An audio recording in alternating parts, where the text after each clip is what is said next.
esta para mí es más una actividad, pero ¿cuál es el propósito? Pues digamos que ahí también es una invitación a que revisemos cuál es el propósito de esa investigación, porque el propósito per se no es recolectar la información. El propósito es hacer el análisis de estado de implementación del PET en el Magdalena ¿para qué lo haces? O sea, ¿por qué quieres saber el estado de implementación del PET en el Magdalena? Entonces, ¿cómo voy a analizar eso? Estas relaciones entre diseño y cognición para construir una matriz, las dinámicas formales, funcionales de experiencias, productos, sistemas o servicios. Ok, estabilidad del sistema eléctrico. Ese es como el gran tema.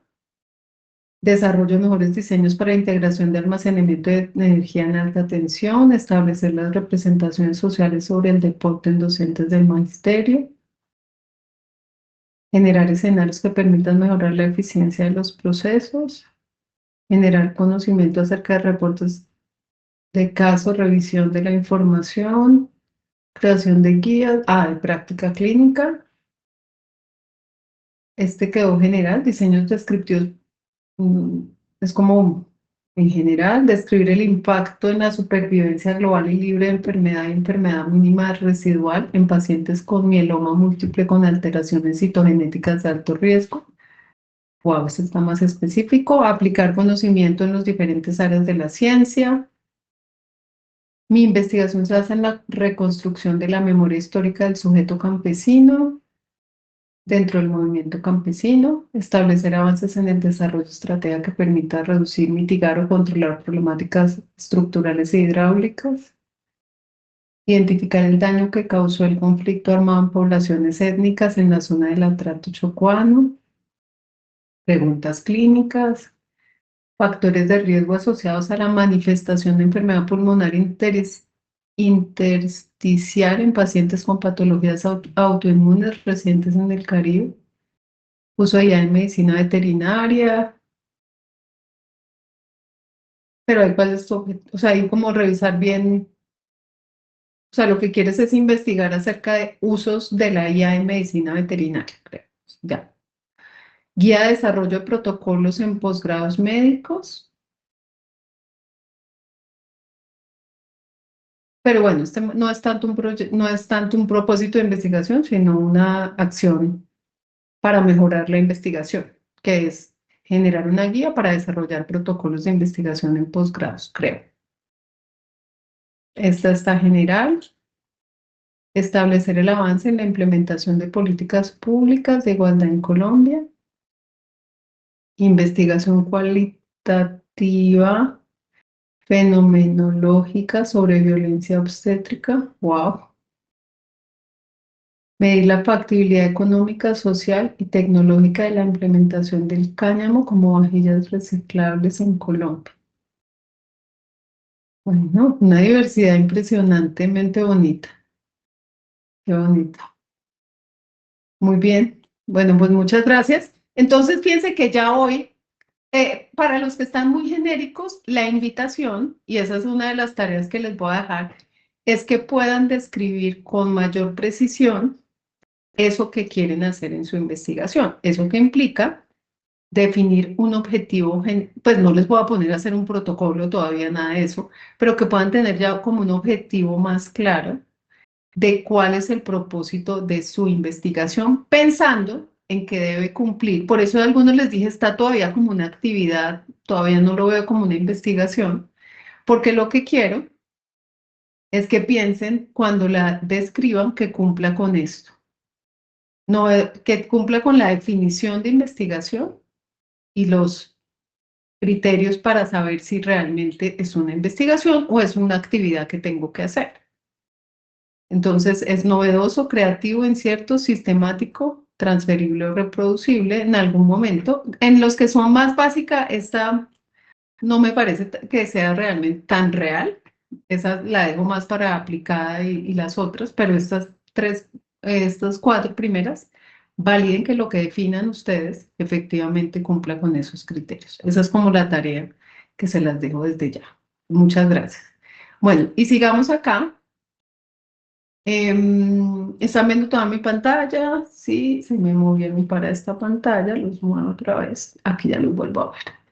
Aquí entonces es una transición entre investigación básica aplicada y desarrollo experimental, también para que veamos en investigación agropecuaria, que puede ser, en este ámbito pues veo que no hay muchas personas en esta área, pero es también como una estrategia para que uno pueda ver su propia investigación. Ahora bien, cuando uno hace un proyecto de investigación y hace un doctorado y le dicen, ¿usted qué debe hacer? Entonces, me acuerdo cuando yo estaba haciendo el doctorado, ya definiste el problema y yo, no, eso era un martirio, lo de definir el problema de investigación, porque tocaba leer un resto de artículos, porque lo único que yo tenía era un tema de interés en el proyecto grande en el que yo estaba y me tocó leer artículos, ustedes no se imaginan la cantidad de artículos que yo me leí para definir el problema de investigación, para definir el vacío que estaba en ese ámbito de trabajo. Y por eso aquí lo pongo en doble vía, porque es la definición del problema, que a veces uno ya le dan el problema, como este es el problema, porque ya alguien exploró la literatura y ya identificó ese problema, y uno le toca para ese problema leer mucho de cómo se ha resuelto y qué vacíos hay, o no se ha resuelto y por qué, y qué se ha resuelto, que sí, que no. Entonces, este es un flujo bastante crítico, sobre todo para un estudiante doctoral, ahí veo que le va muy, o sea, es complejo para una persona leer tanto y todavía no tener como algo concreto. Pero al final redundan muchos beneficios porque uno tiene un problema muy bien establecido con un estado del arte sólido.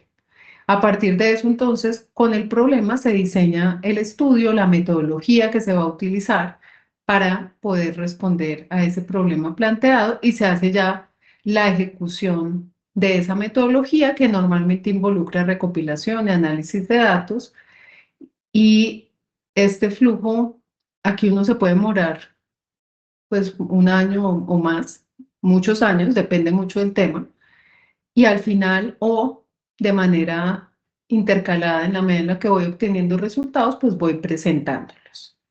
Esas son las actividades clásicas orientadas a la generación de nuevo conocimiento, de una manera sistemática, desarrollo. Dependiendo del área de conocimiento, hay muchas variaciones. No es lo mismo como investiga un filósofo, a como investiga un médico, a como investiga un ingeniero. En algunos hay cambios sutiles, en otros son cambios radicales. Eso va a depender mucho del área de conocimiento, pero grosso modo estas son acciones que hacemos. Pero no hay que olvidar que para que un proyecto se dé, necesito personas, materiales, equipos, plata, viajar para viajar, entonces necesito hacer salidas de campo. Entonces yo no es suficiente con hacer este tipo de acciones, porque cuando llego a estos puntos, a este punto, por ejemplo, necesito recursos y normalmente son recursos económicos para poder hacer las actividades. Y eso implica que yo tengo que hacer una planeación de un proyecto y solicitar financiación. ¿A quién? A la universidad puede ser o a una entidad externa. Entonces, parte de los ejercicios que se hacen cuando uno hace un proyecto de investigación de largo aliento es de dónde sacamos la plata para hacer este proyecto. En nuestro país hay financiadores, principalmente MinCiencias.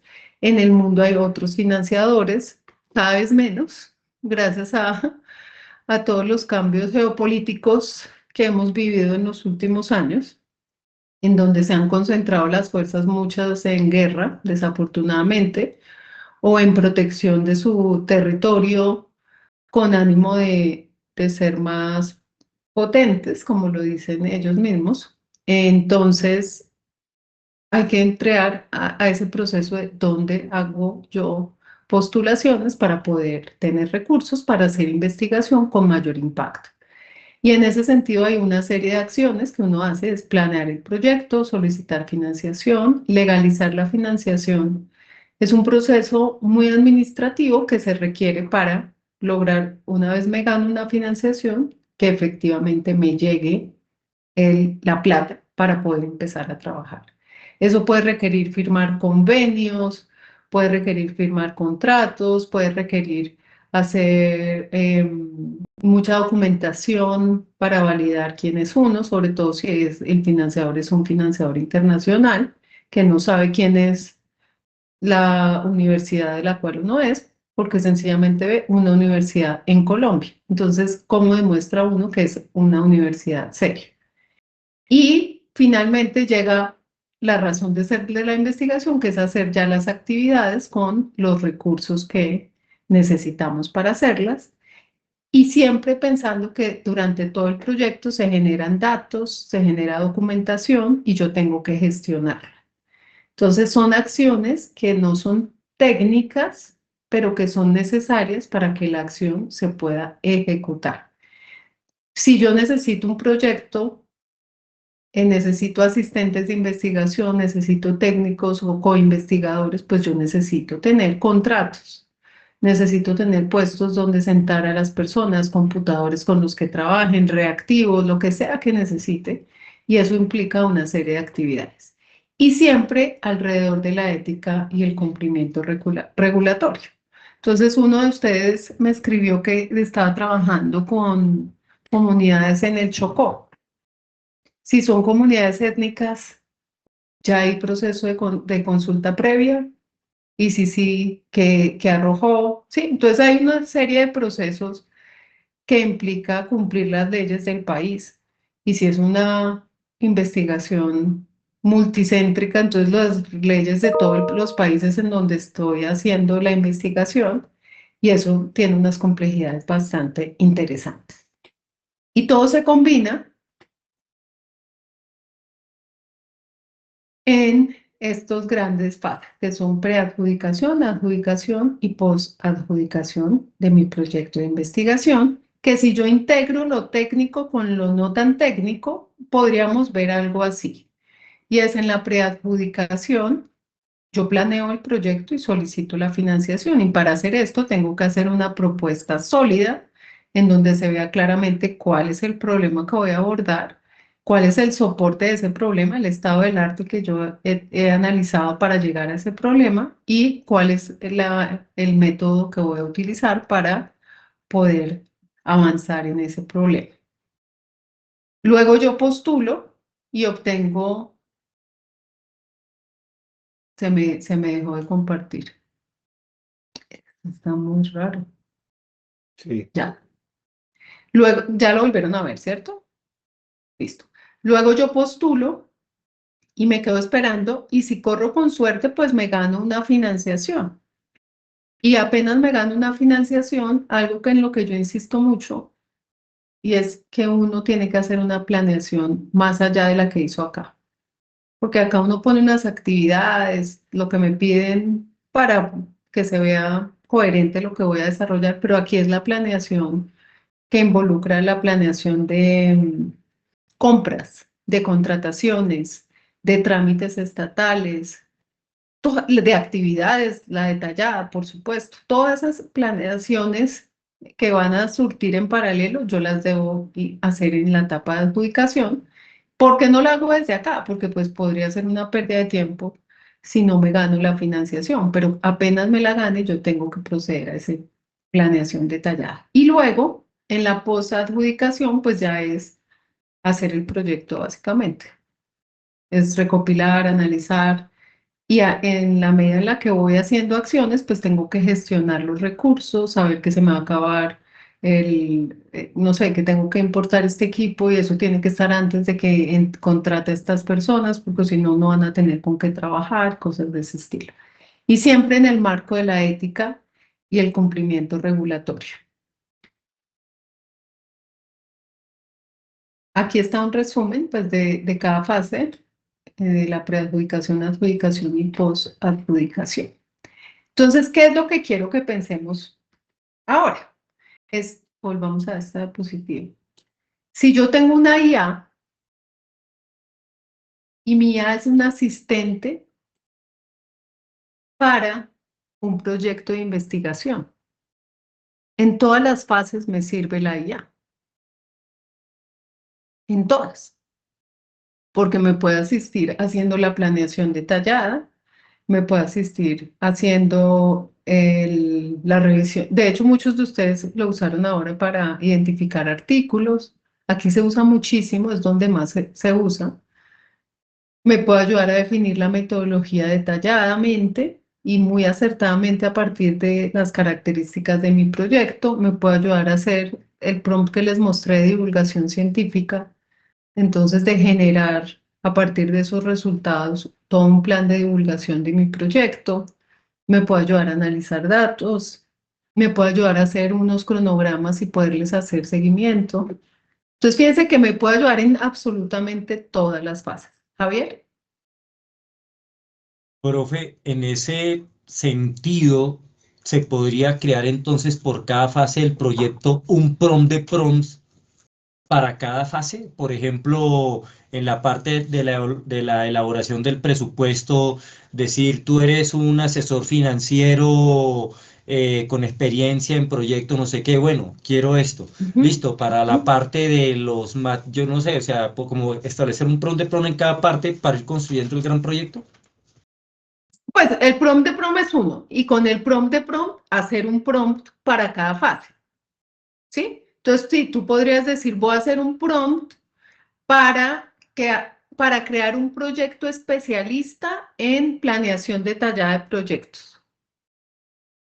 Y entonces ese prompt lo que te va a ayudar es a construir a partir de lo que tú le indiques de tu proyecto un plan de contrataciones con las ventanas de tiempo, con los colchones, con la ruta crítica, con todo lo que uno necesita en una planeación detallada de contratos, de compras, de todo lo que corresponda.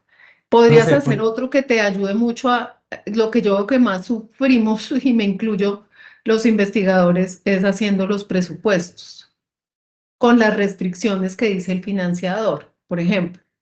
Entonces, si bien no te lo va a poder meter en el sistema que te pide el financiador, sí te va a ayudar a hacer un barrido de qué tipo de cosas, porque uno a veces se le olvidan cosas y uno dice, uy, ya que ya me aprobaron esto y a mí se me olvidó este rubro, cómo fui de ingenua y no lo metí.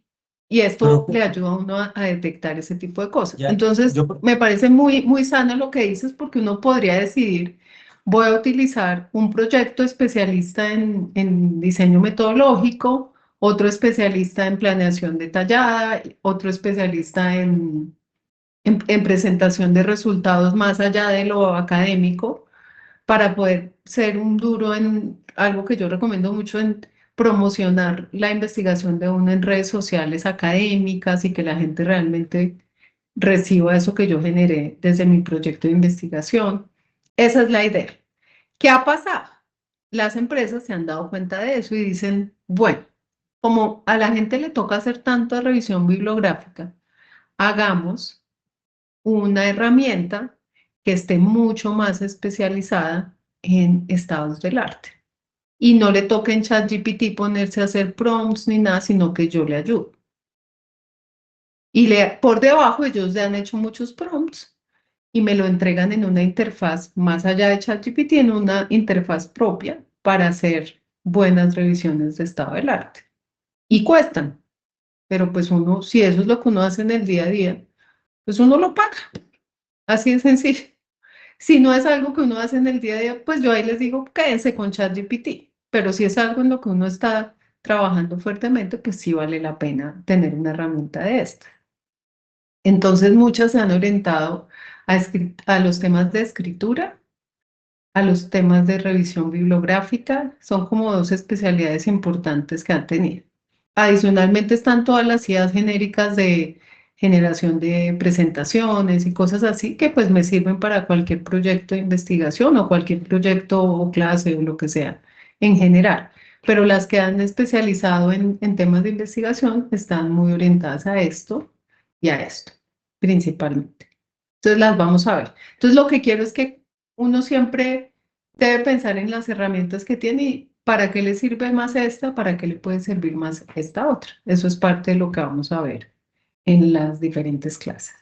Entonces con esto quería cerrar hoy, que nos quede muy claro que nuestro propósito es hacer investigación buena, de calidad, ética, y en ese sentido vamos a tener un asistente, sabiendo que los únicos responsables de los resultados vamos a ser nosotros los investigadores, no la IA, ni el dueño de la empresa de la IA. Sí, porque eso es lo que uno a veces ve en las demandado el dueño de OpenAI porque you know, no le puso las restricciones.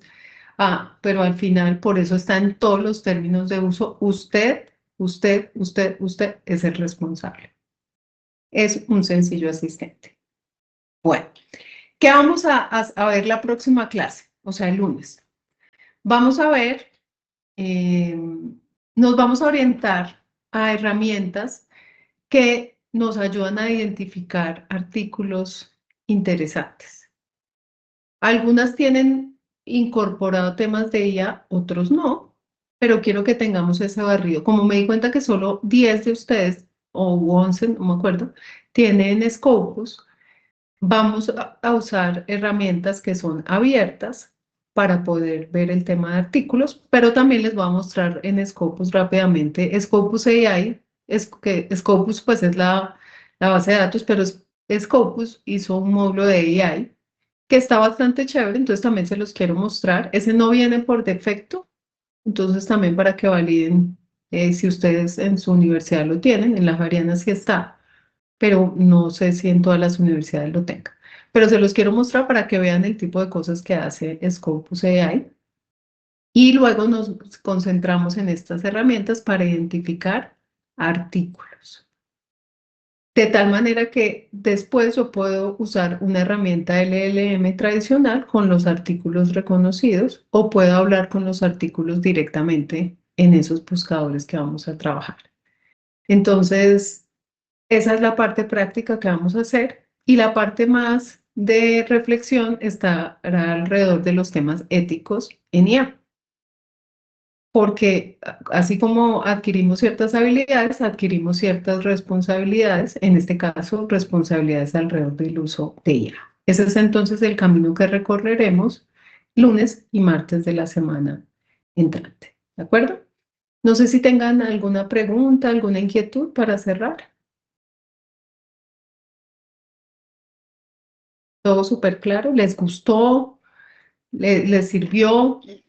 ¿Lo van a aprovechar? ¿Van a hacer la tarea? Muy bueno, doctora, muchas gracias. Queda No, con uno todo dando gusto. muchas Feliz. vueltas en la Gracias, cabeza. Alexandra. Bueno, pues yo sé que me Quedando van a vueltas. pensar, Qué yo sé que me van a pena, pensar miércoles, jueves, viernes, sábado, domingo. Piensen bien de mí. Aprovechen mucho esto que estamos haciendo, porque es lo que es importante es que le saquemos tiempo a que dejemos montadito lo que nos interesa, para que después cuando se acabe el curso ya tenemos como todo muy bien montado en la herramienta. ¿Listo? Esa es como la idea de estos días que no nos vemos. Liliana.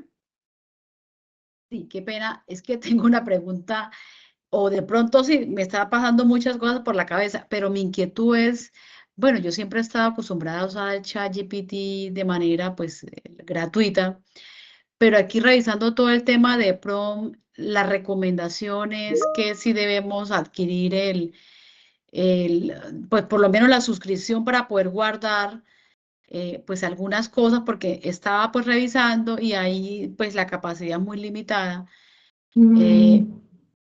Pero entonces, Pues Liliana, yo te digo, no compres todavía nada. ajá, Espérate a que terminemos el curso. El curso vamos a estar 7 clases, ya llevamos 2. Entonces espérate a que terminemos el curso y cuando lo terminemos, tomas la decisión. ¿Sí? Yo no soy dueña de ninguna empresa, obviamente. Entonces no te voy a decir, compra esta. No, tú vas a tener todo el panorama y al final ajá. tú eliges. Si quieres comprar o te quedas con esta que es una versión gratuita bastante interesante. Eso depende mucho también de tus necesidades. Entonces espérate estas 2 semanitas y ahí tomas la decisión informada. Listo, Alejandra, ¿Sí? muchas gracias. Listo, Señor, con mucho gusto. listo, gracias. Bueno, pues entonces que tengan una bonita noche y un buen resto de semana. Perfecto. Mil gracias. Estén muy Buenas bien. Buenas noches. noches, profe. Buenas noches Gracias, para profe. todos. Buenas noches a Muchas todos. gracias. Gracias.